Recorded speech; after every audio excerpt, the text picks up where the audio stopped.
Hi friends, welcome to the Sumitra's kitchen. तो आज मैं सबसे वीडियो शुरू करने के पहले ही मैं आपसे रिक्वेस्ट कर रही हूँ कि आप वीडियो को देखते ही सबसे पहले वीडियो को लाइक करें और अपने फ्रेंड्स को शेयर करें और मेरे चैनल को सब्सक्राइब ज़रूर करें। आपके सब्सक्रिप्शन और लाइक से मुझे बहुत सारा मोटिवेशन मिलता है और हर रोज़ मुझे नई नई रेसिपीज़ ट्राई करने का और बनाकर आपके सामने लाने का मौका मिलता है। थैंक यू सो मच, आप मेरे वीडियोस को बहुत अप्रिशिएट करते हैं। तो आज की रेसिपी बहुत ही इजी है, जो कि गणपति जी का बहुत ज़्यादा ही फेवरेट है और इसके मैं सारे टिप्स आपके साथ में शेयर करूंगी ताकि आप ये आसानी से घर पे बना सकते हैं, बिल्कुल हलवाई स्टाइल। तो चलिए देख लेते हैं। यहाँ पर मैंने 1 कप बेसन लिया है। बेसन ना ही मोटा पतला ऐसा कुछ भी नहीं है, आप कोई भी रेगुलर बेसन का इस्तेमाल कर सकते हैं। बस इसमें टिप नंबर 1 यही है कि आप इसे बेसन को लेकर डायरेक्ट ही इसे पानी से न घोलना शुरू करें। सबसे पहले इसे हम क्या करेंगे कि एक छन्नी में डालकर बहुत अच्छे से स्पून से हिलाते हुए सारे इसके जो लम्स हैं इसे तोड़ते हुए, गुठलियों को तोड़ते हुए हम इसे अच्छे से छान लेंगे। तो बस इसके बाद के जो सारे स्टेप्स हैं इसे भी आप बहुत ध्यान से देखते जाएं और आपको जो लास्ट जो रिज़ल्ट मिलेगा बिल्कुल परफेक्ट मोतीचूर के लड्डू। तो चलिए इसके बाद हम ऐड करेंगे यहाँ पर पानी। तो पानी का जो मेज़रमेंट है ये भी मैंने कप के मदद से ही लिया है। 1 कप पानी ही यहाँ पर लिया है, लेकिन एक साथ हमें पानी यहाँ नहीं डालना है। एक बीटर के हेल्प से ही थोड़ा थोड़ा पानी डालते हुए हम इसे मिक्स करते जाएंगे। अगर आप ज़्यादा पानी एक साथ डाल देंगे ना तो ये पतला हो जाएगा और इसका जो कंसिस्टेंसी है वो आपको समझ नहीं आएगी। ध्यान ये रहे कि इसमें ना कोई लम्स और गुठली बिल्कुल भी ना रहे। तो देखिए इसकी जो कंसिस्टेंसी है ये ऐसे ही ड्रॉप वाली होनी चाहिए, यानी कि ड्रॉप ड्रॉप गिरनी चाहिए। अब हम स्पून टेस्ट करते हैं। स्पून में भी एक ऐसा है स्ट्रिंग्स आना चाहिए ताकि जो स्पून है थोड़ी सी दिखे और आसपास में थोड़ा सा गाढ़ा जो है स्पून में लगा भी रहे। अब यहाँ पर ऐड करेंगे हम फूड कलर, क्योंकि मोतीचूर के लड्डू में जो मार्केट वाले बनाते हैं उसमें काफ़ी बहुत प्यारा सा एक कलर आता है। आप चाहे तो यहाँ पर केसर को दूध में घोल के भी डाल सकते हैं। तो यहाँ पर आज मैं फूड कलर इस्तेमाल कर रही हूँ क्योंकि हम हलवाई स्टाइल बनाने वाले हैं। ढककर रखेंगे 15 से 20 मिनट। अब यहाँ पर हम क्योंकि बिना झारे के ये लड्डू बनाने वाले हैं तो इसके लिए हमें चाहिए एक पॉलीथीन का बैग और इसके नीचे से जो ये मोटा वाला पार्ट निकला रहता है ना, इसे हम सीजर से बहुत ही सावधानी से काटेंगे ताकि प्लास्टिक के एजेस में कहीं और दूसरी छेद ना हो जाए। आप चाहें तो पाइपिंग बैग का इस्तेमाल कर सकते हैं। अब यहाँ पर क्या करेंगे कि चाशनी बनाने की तैयारी करते हैं। चाशनी के लिए मैंने यहाँ पे 3/4 कप शुगर लिया है और उतना ही हमें पानी लेना है। और अब इसे हम चढ़ा देंगे गैस पर लो टू मीडियम फ्लेम पर। सिर्फ इसे हम गलाएंगे, यानी कि पानी और शुगर अच्छे से मेल्ट होने तक इसे हम मतलब गला लेंगे। और यहाँ पर मैं ऐड कर रही हूँ 1/4 टीस्पून थोड़ा सा फूड कलर। आप चाहें तो ये यहाँ पर केसर मिला सकते हैं, तो मैंने यहाँ फूड कलर ही मिलाया है, हलवाई स्टाइल बना रही हूँ इसलिए। यहाँ पर ऐड करेंगे 1/2 टीस्पून लेमन जूस ताकि इसमें जो है ना चीनी में क्रिस्टलाइजेशन होने का जो प्रोसेस होता है वो रुक जाए। तो आज हम मोतीचूर के लड्डू प्योर घी में बनाने वाले हैं, तो इसलिए मैंने 1 कप घी को यहाँ पर हल्की आंच पे गर्म होने के लिए रखा है ताकि ये पिघल जाए। अब देख लेते हैं हमारा जो बेसन है वो उसकी कंसिस्टेंसी अगर कहीं ज़्यादा गाढ़ी हुई है या नहीं। तो देखिए ये बेसन जो है उतना का वैसा ही है, क्योंकि बेसन का जो टेंडेंसी है ना ये ज़्यादा पानी सोख नहीं करता है, इसलिए ये इसकी कंसिस्टेंसी उतनी ही बनी हुई है। अब क्या करेंगे कि क्योंकि आज हम बिना झारे के भी यहाँ पर मोतीचूर के लड्डू बना रहे हैं, बूंदियाँ बनाएंगे, तो मैंने जो प्लास्टिक लिया था उसमें थोड़ा थोड़ा करके हम बैटर को डालते जाएंगे और एक रबर बैंड से इसे हम सिक्योर करेंगे। अब एक छोटी सी कैंची के साथ में हम क्या करेंगे कि पॉलीथीन के नीचे जो कोन वाला पार्ट है वहाँ पे एक छोटा सा होल करेंगे ताकि बूंदी वहाँ से पास हो सके। अब एक खाली और सूखे प्लेट में हम इसको ड्रॉपलेट इस तरह गिराते हुए जाएंगे और अगर ड्रॉप आपका बराबर मतलब कि शेप अच्छा आए, बिल्कुल गोल गोल गिरे, इसका मतलब आपका जो बैटर है बिल्कुल परफेक्ट है। अब हम स्टार्ट करते हैं कढ़ाई में। सबसे पहले ध्यान ये रखने वाली बात ये है कि बूंदी को तलने से पहले आप इस बात का ज़रूर ध्यान रखें कि जो हमारा ऑयल है या घी है बहुत ज़्यादा गर्म नहीं होना चाहिए, बिल्कुल लो फ्लेम पर इसे रखना है।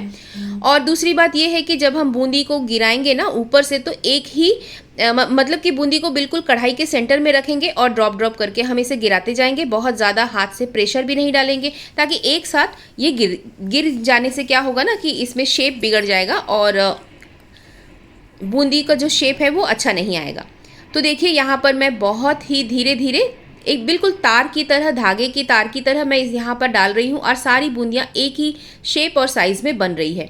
यहाँ पर हम थोड़ा थोड़ा करके ही बूंदी को तलेंगे और यहाँ पर बस हल्का सा जैसे ही ये कलर चेंज होता है, यानी कि इसका झाग बंद हो जाता है, ये दो मतलब स्टेप है, आप इसे ध्यान रखें बूंदी तलते समय जब बूंदियों को हम डालते हैं। और इसे तब समझ में आता है कि ये फ्राई हो चुका है जब उसके बूंदी के ऊपर की जो झाग है ना वो बिल्कुल शांत हो जाता है, उस वक्त हमें बूंदियों को निकाल लेना है। अब इन बूंदी को अच्छे से हम घी को झाड़ लेंगे और इसे हम एक अलग जगह निकाल कर रख लेंगे। तो बूंदी बनाने की जो ये छोटी छोटी टिप्स है, अगर आप इन सभी चीज़ों को फॉलो करेंगे ना तो बिल्कुल हलवाई स्टाइल बूंदी घर पे ही आप बहुत जल्दी बनाकर तैयार कर सकते हैं।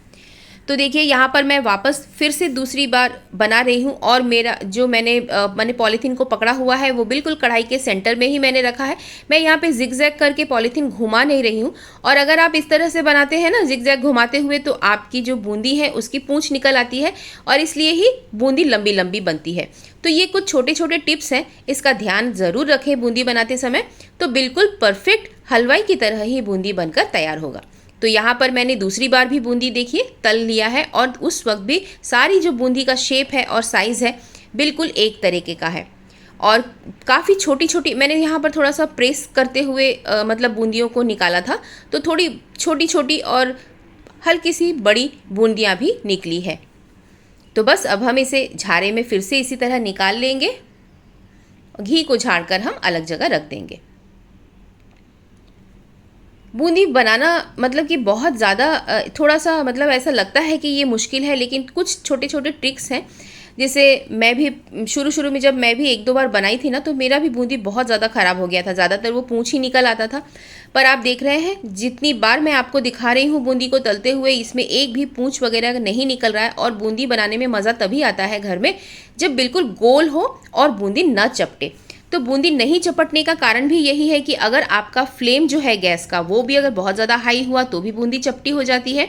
तेल अगर ज़्यादा ठंडा हुआ तो भी बूंदी चपटी हो जाती है। तो देखिए बातों ही बातों में मैंने सारी की सारी बूंदियाँ तलकर निकाल ली और कितनी छोटी छोटी महीन महीन बूंदियाँ बनी हैं। लेकिन आप ध्यान दीजिए कि इसमें एक में भी कहीं भी पूंछ नहीं निकली है और ना ही मेरी बूंदियाँ जो है वो चपटी हुई है। ये सबसे ज़्यादा इम्पॉर्टेंट है। तो यहाँ पर ना हमारे में एक मिठाई आती है मिहिर दाना करके, वो भी बूंदियों से ही बनाई जाती है। तो बिल्कुल इसका जो टेक्सचर है बीच बीच में वैसा ही बारीक बारीक बूंदियाँ बनी हैं। अब बारी आती है हमें चाशनी में बूंदियों को मिलाने के लिए। तो इसके पहले क्या करेंगे कि हल्का सा चाशनी को गर्म कर लेंगे और इसकी कंसिस्टेंसी ज़रूर चेक करेंगे कि ये चिपचिपी है या नहीं।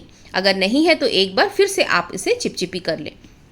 तो देखिए अब क्या करेंगे, बूंदी गर्म हो गई, उसमें मैंने डाला 1/2 टीस्पून इलायची का पाउडर और सारी की सारी जो बूंदियां हैं इसे हम डाल देंगे। और ध्यान रहे कि जो इसका फ्लेम है गैस का वो बिल्कुल लो रहे और बस हम बहुत ही हल्के हाथों से चाशनी में हमें सारी बूंदियों को मिलाना है। ऊपर से यहाँ पर ऐड करेंगे हम मगज के दाने।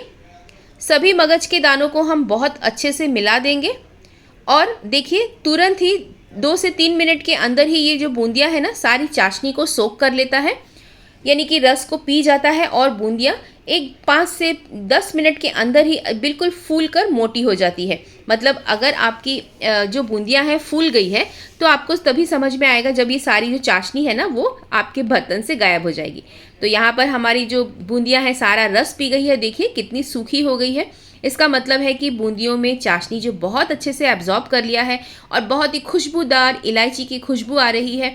गरम गरम बूंदी बन के तैयार है। हल्का सा ठंडा होते ही हम इसे शेप दे लेंगे। तो यहाँ पर मैं बूंदियों को आपको बनाकर बांध कर दिखा रही हूँ, देखिए कितने अच्छे से ये बंध रहा है। हाथ में एक छोटा सा मीडियम साइज़ का पोर्शन लेंगे और इस तरह से गोला बनाते हुए बूंदियों को बनाएंगे। क्योंकि ये घर की बनी हुई प्योर घी में बनी हुई है तो इसे आप भरपूर इंजॉय कर सकते हैं, आराम से खा सकते हैं। कभी भी आप इसे बनाकर घर में मतलब भगवान को भोग चढ़ा सकते हैं या घर में कोई गेस्ट आने वाले हैं स्पेशल ओकेजन में आप इस लड्डू को बना सकते हैं। और अगर आप चाहें तो इसे सिर्फ बूंदी की तरह भी सर्व कर सकते हैं। ये बहुत ही अमेजिंग बनी है। तो इस रेसिपी को आप मेरे सभी टिप्स को फॉलो करते हुए बनाएं और मुझे कमेंट करना बिल्कुल ना भूलें कि बूंदी आपसे कैसी बनी। अगर कोई भी इसमें डिफ़िकल्टी आती है तो मुझे कमेंट ज़रूर करें, तो मैं आपके साथ में उसके सारे टिप्स वापस से फिर से मैं लिख कर आपको शेयर करूँगी। लड्डुओं को बांधने के लिए भी आप क्या करें कि हाथ में एक मीडियम साइज़ का पोर्शन लें और इसे हल्के हाथों से दबाते हुए इस तरह लड्डुओं को बांधें। तो देखिए बहुत ही आसानी से, क्योंकि हमारी चाशनी बहुत ही परफेक्ट बनी है और जो बूंदी है वो भी अच्छी बनी है, इसलिए ही हमारे लड्डू इतनी अच्छी से बंध रहे हैं और काफ़ी नरम है। अब इसे डेकोरेट करेंगे हम चांदी के वर्क लगाकर। और देखिए परफेक्ट बिल्कुल हलवाई स्टाइल होटल में मिलने वाला मोतीचूर के लड्डू जो कि 1000-1200 रुपए किलो होता है, इसे आप आसानी से घर पे ही बनाकर आपने रेडी कर लिया। तो चलिए मिलते हैं अगली बार ऐसे ही किसी मज़ेदार यूनिक रेसिपी के साथ। तब तक के लिए eat healthy, stay healthy, take care, bye bye.